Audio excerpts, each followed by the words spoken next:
Tonight,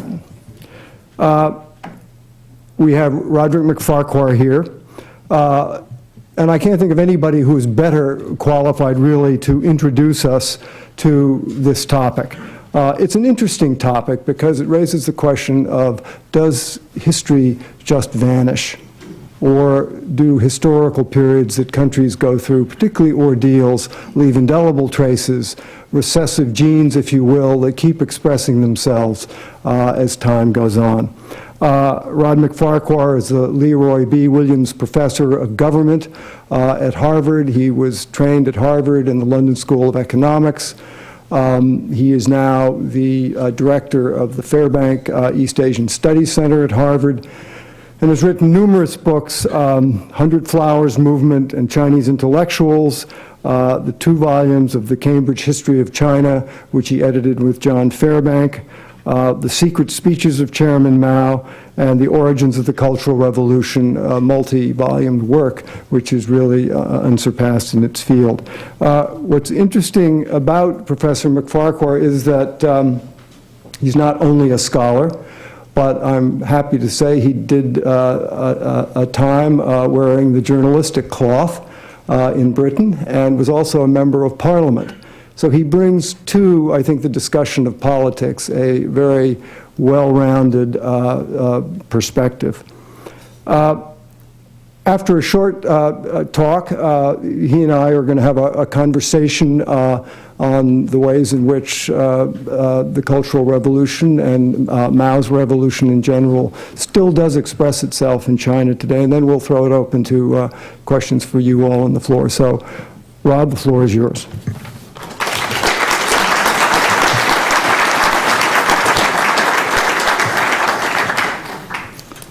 Thank you, Orville.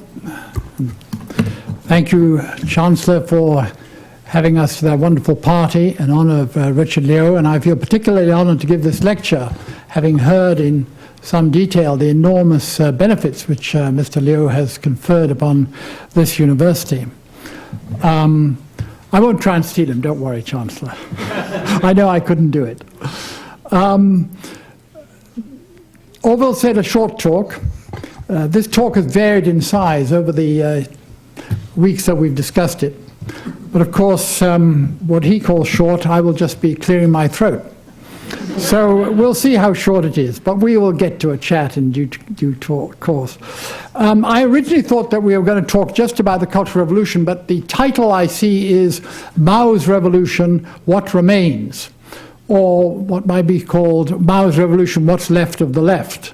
And I suspect most of you in this room today have been to China, read regularly about China, have seen the skyscrapers going up in Shanghai and the ring roads and the traffic jams in Beijing and in many other places, how this country is developing at an incredible pace.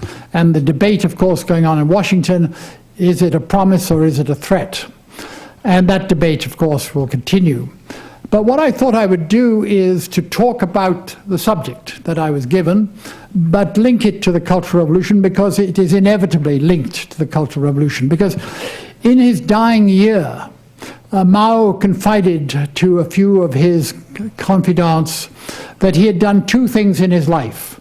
He had captured China from the nationalists, he defeated the nationalists, and he'd launched the Cultural Revolution. And clearly, he thought that the Cultural Revolution eclipsed all his other achievements. And as it turned out, literally, it did. That's what it did do. And I want to talk about that before Orville and I continue our conversation. The achievements of Mao's revolution after '49 were really enormously great by communist standards. What we see them doing within a few years of the revolution is transforming the pattern of ownership, centuries, indeed millennia old, in China, in the countryside, in the cities, among traders, among industrialists, and above all among peasants, into collective or state ownership, in a way in which the Russians took much longer and with catastrophic impact upon their agriculture. There was impact in China, but nothing of the same order. So that by the mid-50s, China had apparently transformed its whole system of society. And they went on. Mao was ambitious, and he went on from there. And of course, many of you will know of the communes, which were set up in the Great Leap Forward in 1958, a further development of a socialist society, one which Mao, for a time, claimed would overtake the Soviet Union because it would be totally socialist. And in a few of the communes, they even had separated husbands and wives from children. There were happiness homes for the aged.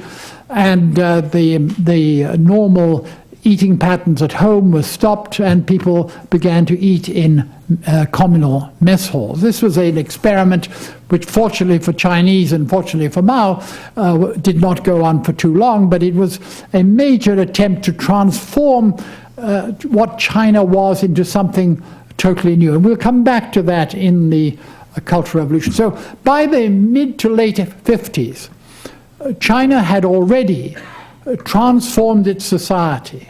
And this was one of the great goals of the revolution, social transformation. The other great goal was the goal of patriots for 150 years, and that was to transform China in a developmental manner. And by the mid-50s, when Mao began to get impatient and launched the catastrophic Great Leap Forward, by the mid-50s, copying the Soviet Union, the Chinese had already made considerable advances in their first five-year plan until Mao's utopianism took them astray. And you have, after the Great Leap Forward year of 58, the largest man-made famine in human history. The exact death toll we still don't know. The Chinese admit to about 20 million. The demographers say 30.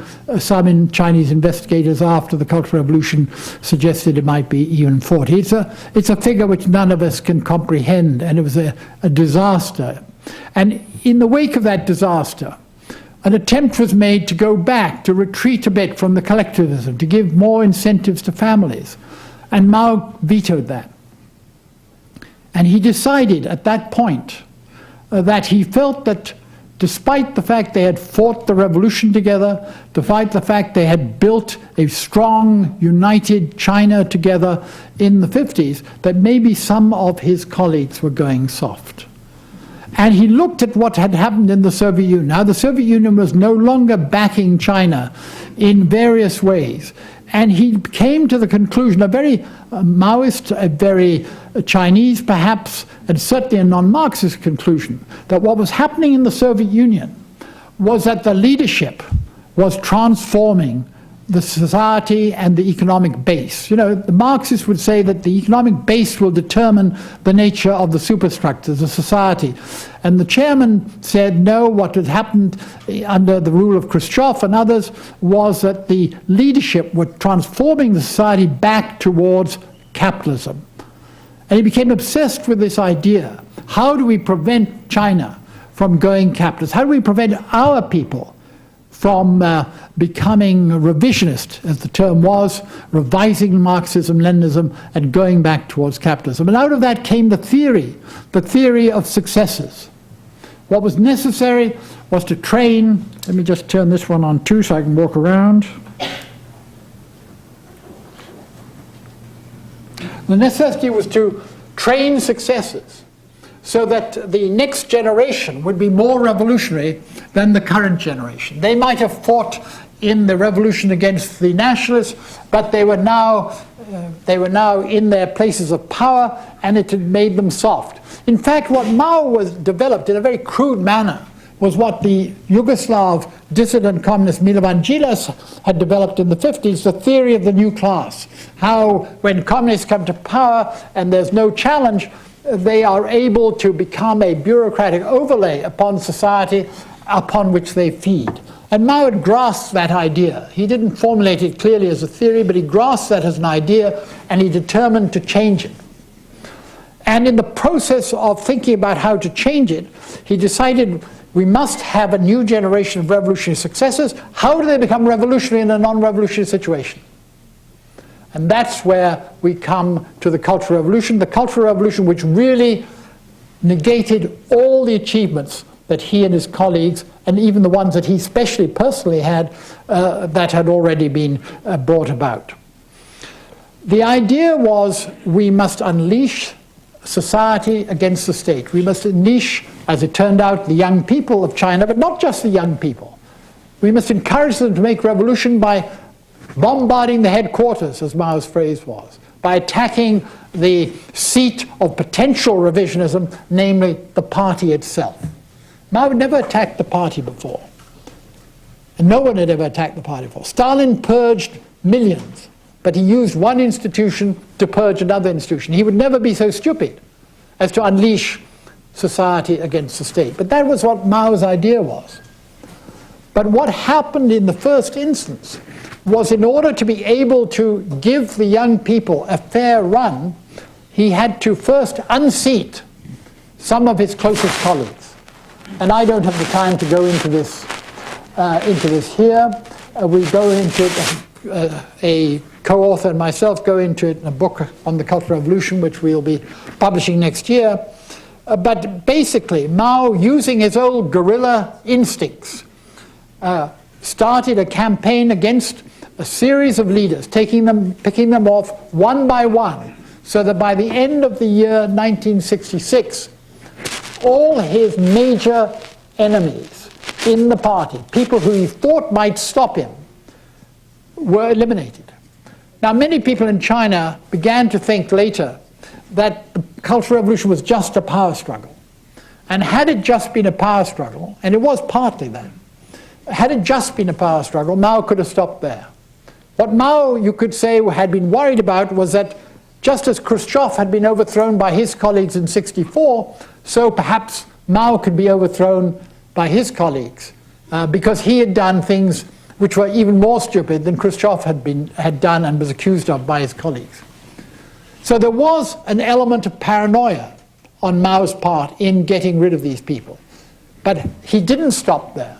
This was when, after the series of Red Guard rallies in Tiananmen Square, and I'm sure many of you have seen some of the movies of those rallies, at which youth came from all over the country to worship at the feet of the chairman, and they went back enthused and encouraged by his words and by the example of the Red Guards in Beijing and Shanghai, went back to the provinces to attack the headquarters, to undo the whole party structure which had been set up over the previous 13 years.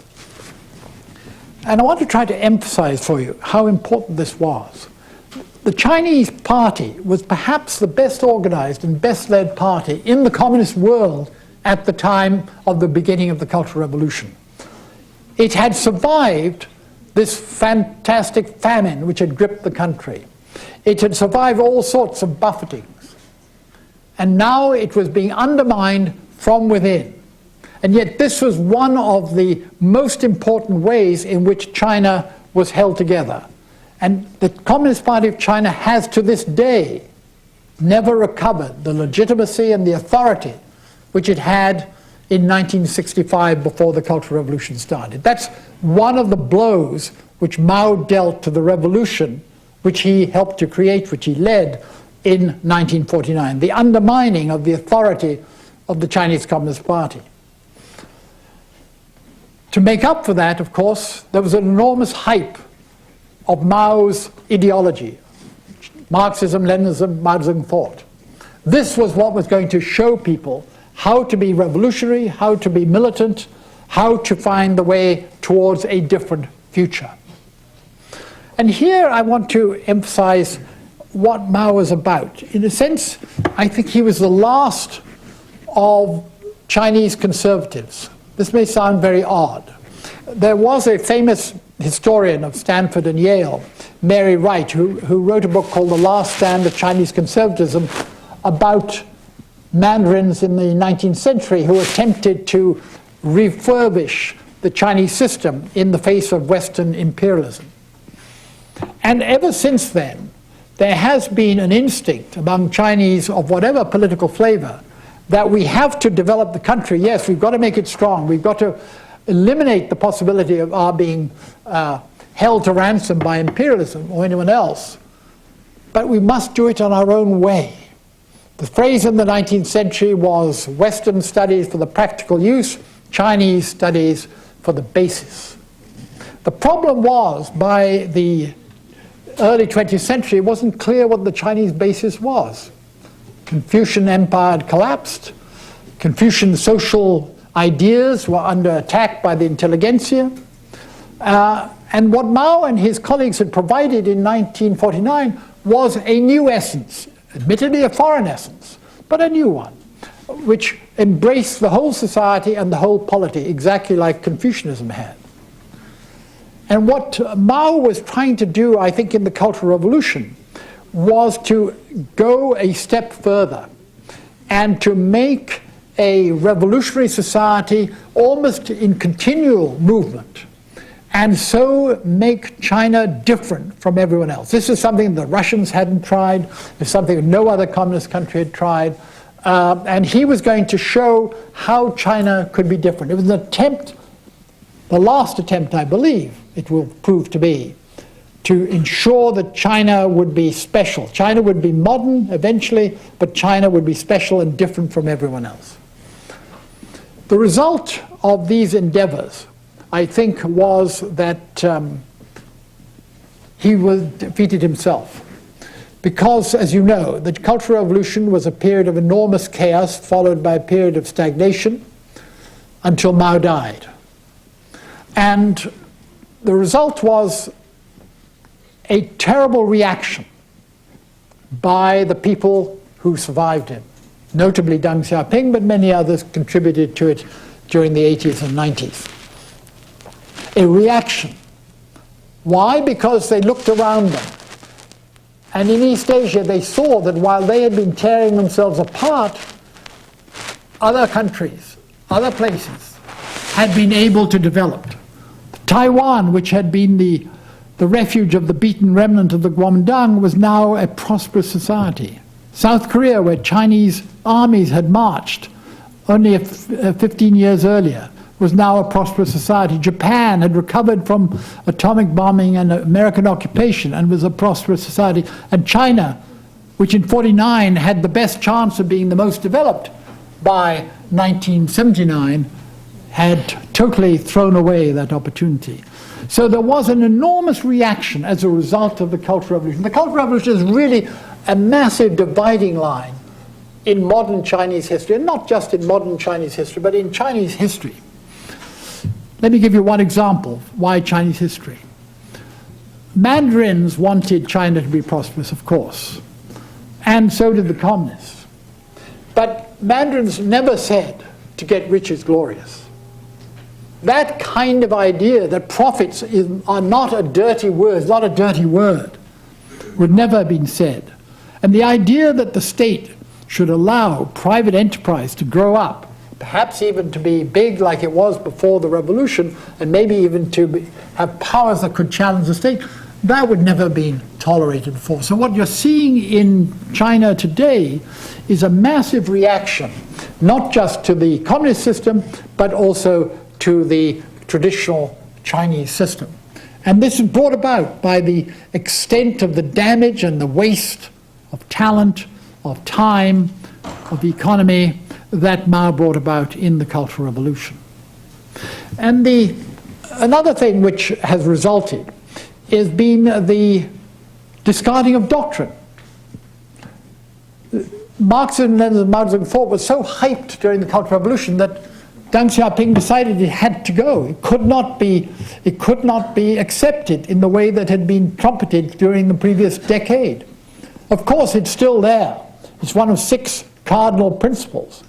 But no one refers to Mao's Little Red Book, or even to Marx or to Lenin, to find out what to do next, how to negotiate with a Western lawyer about some business contract which is going to erect a skyscraper in Guangzhou or something like that.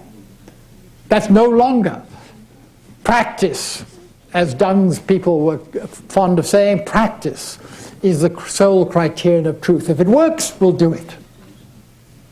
So what you then lose is the glue that kept China together. Just like Confucianism was abandoned, so Marxism and Leninism was abandoned.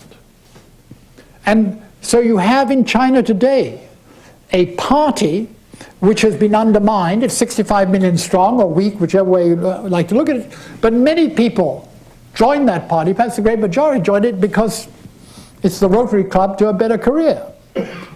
And that spirit of service, of commitment to the nation and to the people, which I think that the party had in those early years when it won the revolution, that I think is gone. I'm not saying every single party member is a cynic and a careerist. That obviously would be silly. But that basic commitment throughout the party, which made it so dynamic, sometimes in a bad way, as in the Great Leap Forward, but so dynamic, so well led, so disciplined, that's gone. And the doctrine that justified the party people being in charge, because they knew the doctrine, they knew the past, they knew the present, they knew the future, so they had the right to rule. That doctrine has been effectively abandoned. And that is why Deng Xiaoping and his successors have been seeking for a new Chinese essence, or something to put in its place. Spiritual civilization is one of the watchwords which has been used, but no one is quite sure what it means. Some have talked about the need to revive Confucianism. That hasn't got very far. So people are groping in China today, which is one reason why there's been this enormous growth of Christianity, both official and in house churches, or one reason why there's growth of cults like the Falun Gong and so on. People are groping for what life is about and what China is about, and what the administration, what the regime is giving them is what China is about is making us more prosperous as fast as possible. And for many people, perhaps that is enough, but not for everyone and not for all the time. Chairman Mao was fond of saying, out of bad things come good things. And I think that out of the Cultural Revolution did come good things. Without the Cultural Revolution, China might have gone on with Soviet-style 5-year plans, and it might have been East Germany when it grew up. You know, a very efficient communist system, but not making the best use of the enormous talent and dynamism which exists in the population. So the change in China today are a direct result of the extremism, the madness, the chaos of the Cultural Revolution. And there have been other benefits as well. One was the choice by Mao of Deng Xiaoping to revive his career towards the end of the Cultural Revolution, having discarded him at the very beginning as one of the first bigwigs to bite the dust in late '66, by bringing him back in the middle '70s and allowing him an important position and to try to revive the economy in 1975, and then purging him again because he thought he was going too far, he was becoming revisionist. He made sure that when he died, Deng Xiaoping was the obvious person to lead China. Not Hua Guofeng, whom he'd chosen, who had no standing at all, but Deng Xiaoping, because Deng Xiaoping was the person that Mao chose to help run China when Zhou Enlai was diagnosed with cancer, and Deng Xiaoping was the person that Mao allowed for a year to transform the economy in 1975, and Deng Xiaoping was the person who was purged again, and therefore had no responsibility, either the beginning or the end, for the terrible things of the Cultural Revolution. And the chairman had chosen him. So he became the indispensable natural leader of China. And I think, with all the criticism one may offer about his political blindness, his failure to embrace Mr. Democracy, that slogan of the May 4th movement, as well as Mr. Science, as shown by the suppression of the student movement in 1989, for all that, his basic determination to let nothing stand in the way of China moving forward has been enormously fruitful for the country. And the other great benefit, which would have happened anyway, but which is much easier because it happened during the Cultural Revolution under Mao was the opening to America. The very fact that Mao was shown on the front page of the People's Daily with Richard Nixon meant that a development of a normal relationship with the United States was much easier for Mao's successors than it would have been had it been entirely hostile throughout the Cultural Revolution. And you have to remember that this was a very odd development. Why had there been a Cultural Revolution? Because Mao thought the Russians were going revisionist. What was one of the proofs they were going revisionist? Because they kept talking to the United States. They were frightened that there was going to be a war. And China scorned that. But what was the opening to America on the Chinese side about? It was because the Chinese got worried that the Russians were going to attack them, and they thought it might be a good idea to open a link to the other superpower. But whatever the reasons, it was a good thing which came out of the Cultural Revolution. What I think we can hope for, Orville was talking about the effect of history, what I think we can hope for is that the Cultural Revolution was such a terrible lesson, not just a lesson about what one leader can do to a people, but what a people can do to a people. Because the really terrible thing about the Cultural Revolution was that when the young people were unleashed, they fought each other, not just the party leaders did they torture, but they fought each other. There were pitched battles until finally Mao, worried that it would be done without his acceptance, Mao finally ordered the military to suppress them. And I think that terrible memory of the Cultural Revolution, which a number of scholars here and in China, very few, because the Cultural Revolution is not a subject which the Chinese wish to have explored. A number of scholars are trying to keep that memory alive. And that's important because people have to face up to the fact of the horrors that were committed and to try to understand why the society turned on itself in this way when there was no one giving the orders, just a vague idea, we have to defend Chairman Mao. So you fight some other group that also says it's defending Chairman Mao. So there are many lessons to come, and one day the Chinese will be able to confront those lessons. The reason why my colleague and I have written a book on the Chinese Revolution, which we've dedicated to the Chinese historians of the future, is because no Chinese historian can deal with this topic fully and frankly at this moment. Why? Because although the party resolution of 1981 declared that Mao caused the Cultural Revolution, put the blame fairly on his shoulders, it also attributed most of the disasters to the Gang of Four and Lin Biao and others of his acolytes. And one reason why they cannot deal with the Cultural Revolution straight on is because if you do, you find that the chairman was not just a sort of mad ideologist thinking utopian thoughts. He was actually a conniving politician engineering the unseating of his colleagues in a way that no one else could have done for him. And that cannot be brought out into the open because Mao now is still the legitimating factor for the Chinese Communist Party. There's no doctrine any longer. There's no leader to bring the country together in the way that Mao or Deng could. So there has to be, the Mao symbol has to be preserved, at least, even if it's tarnished, as the grounds for the continuation in power of the Chinese Communist Party. But one day, Chinese historians will be able to get at the archives, will be able to write frankly about what happened in the Cultural Revolution. Chinese sociologists will be able to explore why society turned on itself and not just on the state. It will be a long and painful reckoning, but it will come. And until that time, we in the West, who know a little bit about China, have some obligation to try and find out some of the ways in which that understanding can eventually come. Thank you.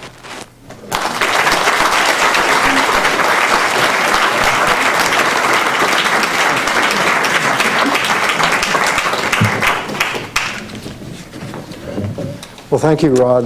You know, looking at these flowers, I was just thinking there was a song, something to the effect that, you know, all workers are sunflowers turning towards the bright sun of Chairman Mao, or some such words as that. This was a pretty horrendous and violent and tectonic episode that shook Chinese society. I mean, I think the likes of which, with the possible exception of the Civil War, that America has never come close to. And you spoke in the end about a need for reckoning. And I think we both admit that there has not been such a reckoning. Do you think it's possible for China to escape digesting this experience in some way? Perhaps the German example would be one worth contemplating, or do you think inevitably they're going to stumble on this and have to come to terms? Well, I think that, and you probably know her too, there is a Chinese scholar in this country who's been documenting one small horrific set of episodes, which is the beatings and killings which took place in schools in Beijing during the early Cultural Revolution. And this is something which people have pressured her not to do, because there's a lot of skeletons in many people's closets. And many people responsible. Right. And, but she's going on, and there'll be others. There is now there's going to be produced a big bibliography of Cultural Revolution sources by Chinese scholars again in this country.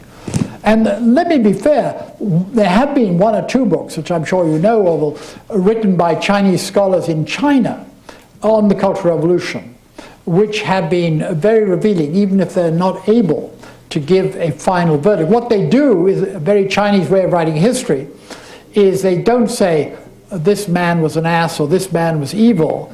They will give a long quote so that you will see from the quote what you need to think about this man. But one historian who comes out of the National Defense University, Wang Ninyi, has gone even further.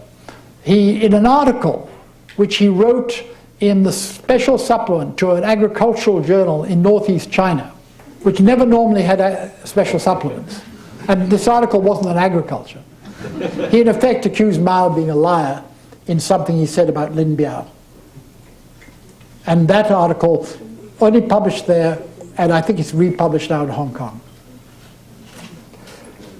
I wonder, people want the truth. That's an interesting statement. I would have to say, having just returned from China, do people really want the truth? Or are they just as happy to go about their lives and do business and, you know, get ahead in other ways? And, you know, it seems to me very often when you raise these vexing and very deeply troubling questions, people just say, oh, you know, don't talk about that. I've never had someone say that. All my Chinese students from China, undergraduates, are always say that they have asked their parents, or their grandparents in some cases now. And you're right, in some cases the grandparents say, you know, you're too small to know, or later. But I think gradually there will be pressure from the younger generations to know what this is all about. And because it is such an important watershed, China today would not be China today but for the Cultural Revolution. And you must know where all this came from. So then what's the, I mean, actually the logical extension of that thought is that in very considerable ways, the whole of Mao's revolution was pretty catastrophic. And then what do you do with the question that you asked about, in effect, about Chinese identity and believing in your country, being proud of your country, having a sense that there's something there worth esteeming? If you take your history and cashier it? Well, I think that the Chinese are fortunate in having such a fantastic history way back before the 20th century. so that they can see that out of their past they have constructed enormous things of great importance. And I think that that will always be a sort of bulwark against total despair. You know, this is not, I suppose you could say that the Cambodians could look back on Pol Pot and say, well, at least we once had a Khmer empire, but China's in a different category totally from that. So that I think they will be able to come to terms with it as just a most terrible episode in a long history in which there were previous terrible episodes, just not of this nature. And yet, Mao's portrait still hangs. His body lies in repose in the mausoleum. What do you think the effects on the way in which this country has sort of exploded with dynamism are of this past? Is it just now forgotten until later when it will be remembered, or do you think there's some effects that we see made manifest in this rather amazing period that they're undergoing? Well, we know that it's only now that it seems that Putin in Russia is approaching the possibility of removing Lenin from Red Square. So one can see that this is a big, big political problem. In the case even after the dethronement of the Communist Party. Exactly. Even after communism had collapsed in Russia, they just haven't moved him yet. What's left of him. In the case of China, I think there's a different dynamic also in play. And that is that apart from the fact that Mao, in my view, is a major legitimation of the party still, I think that there is a sense in large parts of the country which are less well off than the coastal areas in Beijing, that at least in Mao's time we're all poor together. We're more equal. And as many of you will know, the rise of the Chinese developmental model has been very unusual in Asian terms, East Asian terms, because it has been on a very unequal basis. Japan, Taiwan, and others all kept their Gini coefficients much, much lower than has happened in China. So I think there is still a sense of Mao as being someone who is, you know, they don't know who to attribute all the bad things to. When Mao was there, things were more equal. And then, of course, he's become, for some, he's just a household god. He hangs in a taxi cab to prevent you from having an accident. Well, I guess... I have one of him, Mike. Has it been successful? So far. I prefer to touch wood. There's been a new biography, which I think many of you are aware of, about Mao, written by a Chinese woman, Zhang Rong, and her British husband, John Holliday, which really is 800 pages of incredible research, which scandalously portrays Mao, I think, as involved in sort of non-stop power struggles with very little idealism, that ideology was merely a masquerade for his own personal power aggrandizement. How would you assess, looking back at the Cultural Revolution and the revolution as a whole, the mixture between that realpolitik in Mao and genuine idealism and concern for society? Well, as I said, I think there was an element of power struggle. There was a fear on Mao's part, I believe. There's no way I can prove it. He kept his cards very close to his chest. Even when the archives are open, we won't know. I think there was a fear on his part that he would be treated like Khrushchev was in the Soviet Union and dumped. I don't think that was ever a possibility, but he believed it. Secondly, however, as I said, I think that the fact that he pursued the Cultural Revolution after he got rid of his main putative enemies shows that there was idealism. He did believe in a utopian society. But thirdly, I think there's something came out of his, in the Cultural Revolution, perhaps it's even more important, came out of his personality. Mao was very restless. Stalin was a nuts and bolts man. Even Lenin was a nuts and bolts man. They liked to run the country.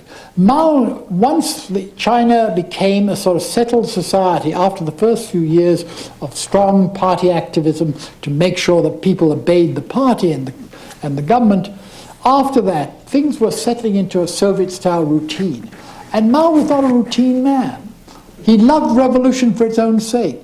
He didn't like anything which savored of settling down. I remember one of his slogans was, world in disorder, great disorder, excellent situation. Right, situation, and he loved the idea of a civil war. He used those words, and of course, there's a very good reason why he might like it, because he was never going to be affected by it.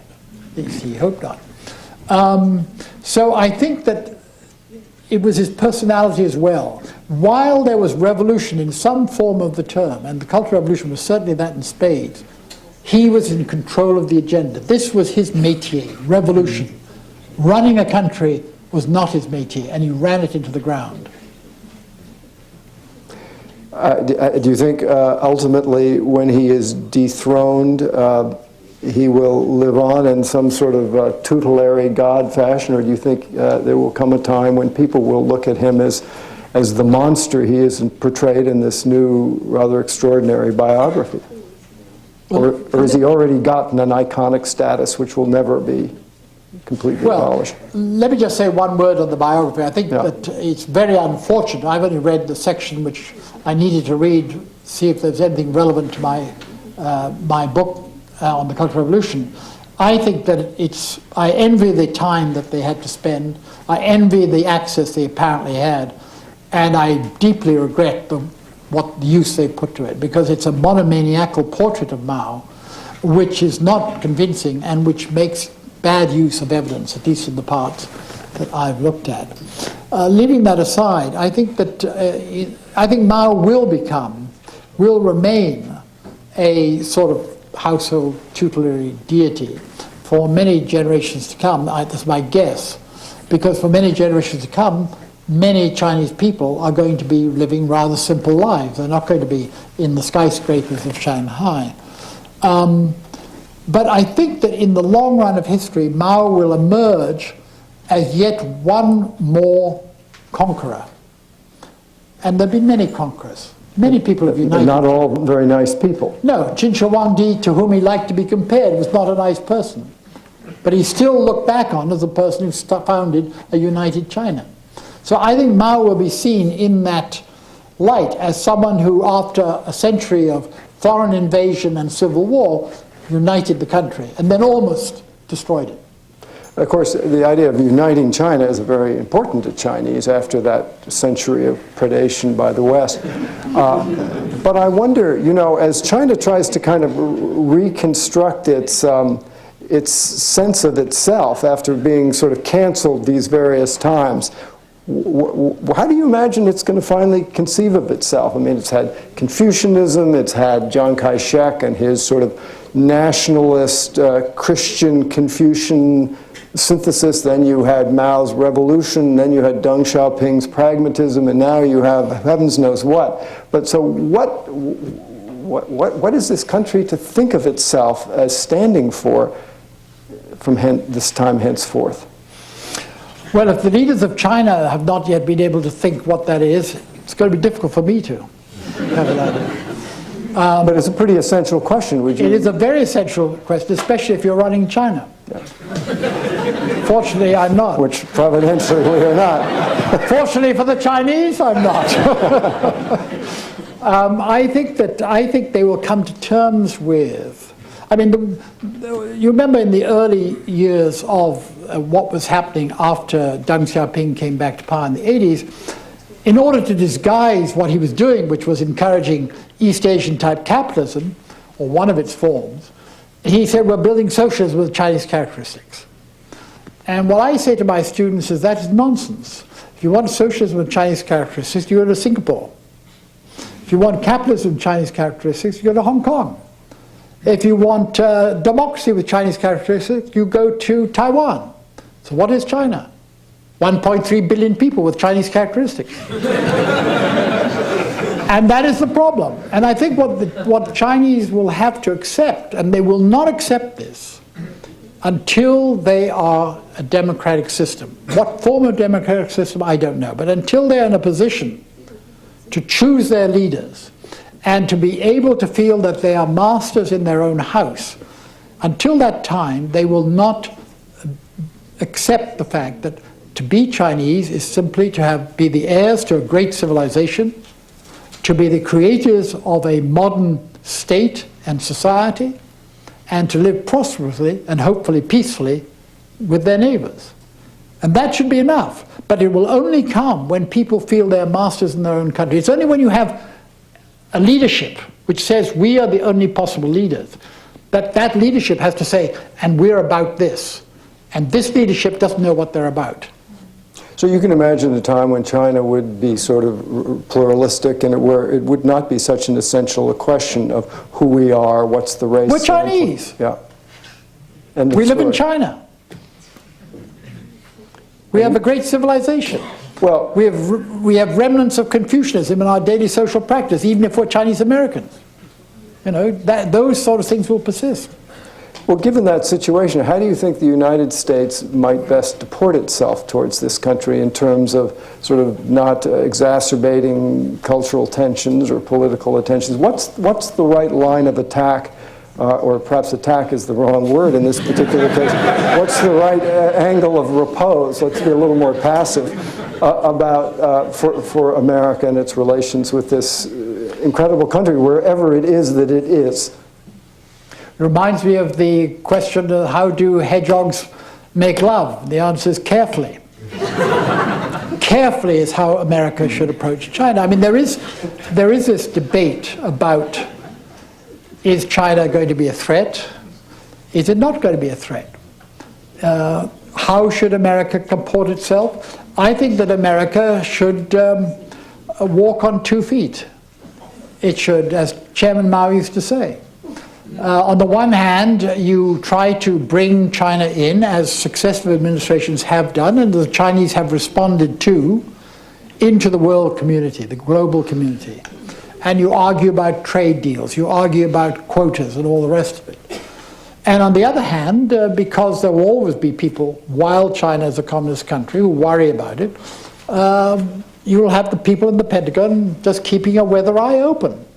One of my colleagues in the Fairbanks Center has just written an article on this subject about Chinese military strength, and his belief is that China knows that it will only seem a real threat to the United States, to people who know about threats, if it tries to build a blue water navy, one that can project power way beyond the Chinese coastline, where the Navy at the moment is really just defensive.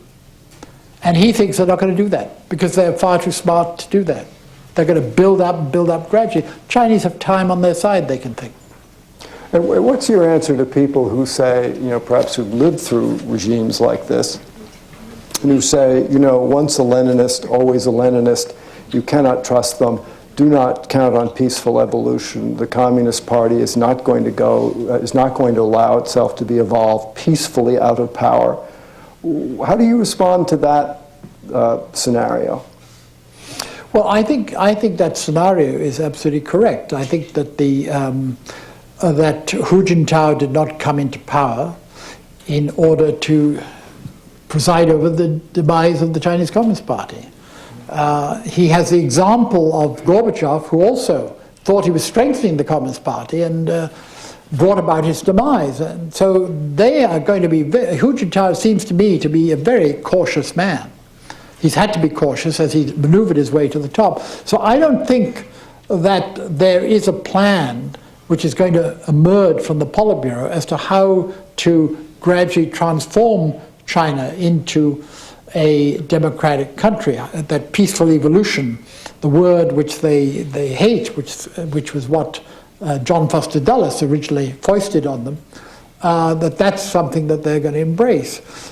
That's why I think that in fact, looking at all the possibilities, and many people have examined this much more closely than I, and looking at the Taiwan example where there was a move towards democracy peacefully, I think that in China, unless something very strange happens at the top of the party, it will have to be a big bang.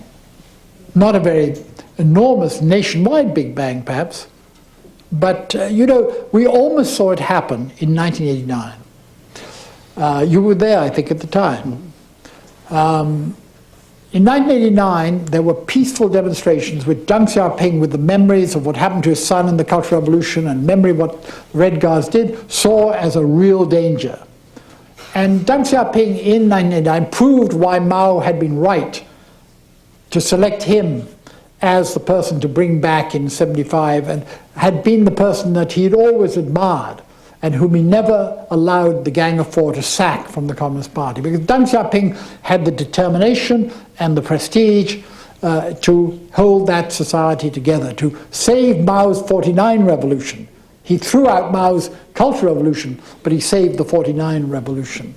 Now, what could have happened then was there could have been, this is what the students wanted, this is what a number of intellectuals wanted, and this apparently what a senior official wanted, Mr. Wan Li, was a summoning of the Standing Committee of the National People's Congress. Because as you remember, the Politburo Standing Committee was split 3 ways, 5 people, 2 votes for martial law, 2 votes against martial law, and I'm not sure. You know, the Politburo could not decide. Central Committee was not summoned. The party was paralyzed, and you had extra party people in the sense of Deng Xiaoping and 7 other gerontocrats coming together and saying, this is what we'll do, and the PLA took their orders.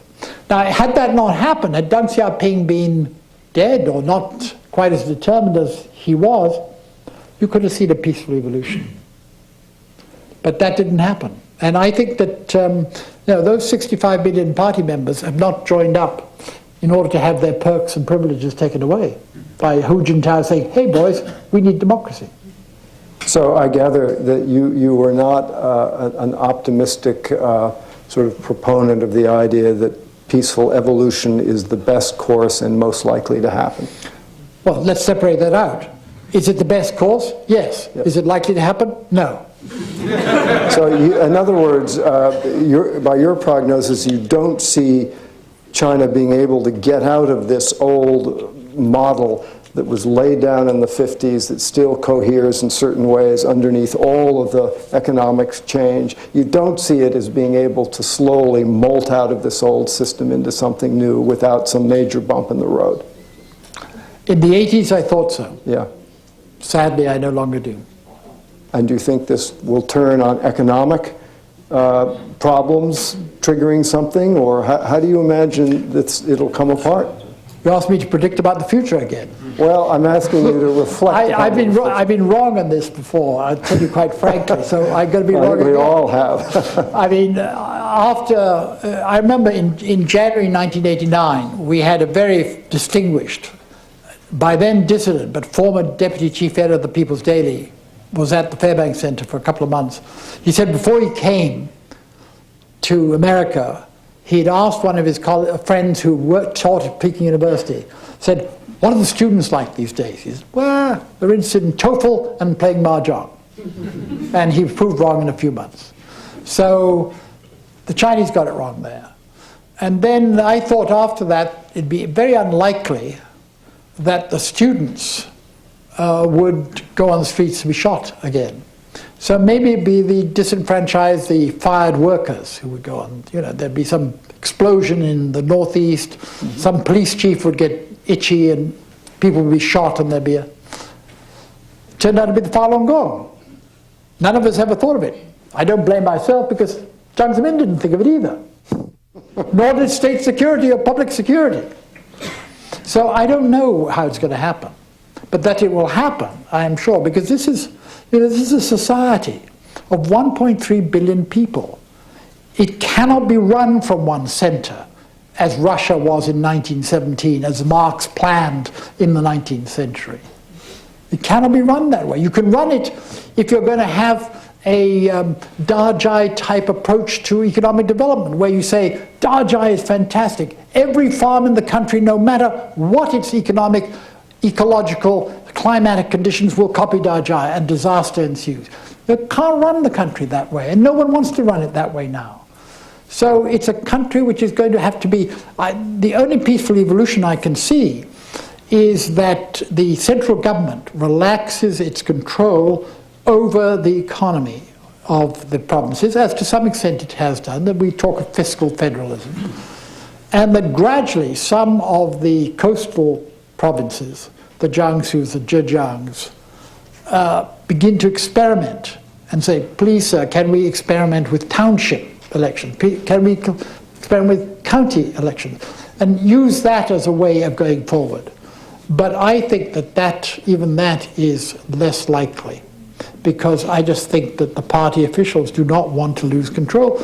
And it's the people at the grassroots, whom they depend on to control the country, who do not want to give up their positions of leadership. It's all very well if you're a Politburo member, you're not going to lose your perks. But down below, it counts for a lot. Well, thank you. Join me in thanking Roderick MacFarquhar.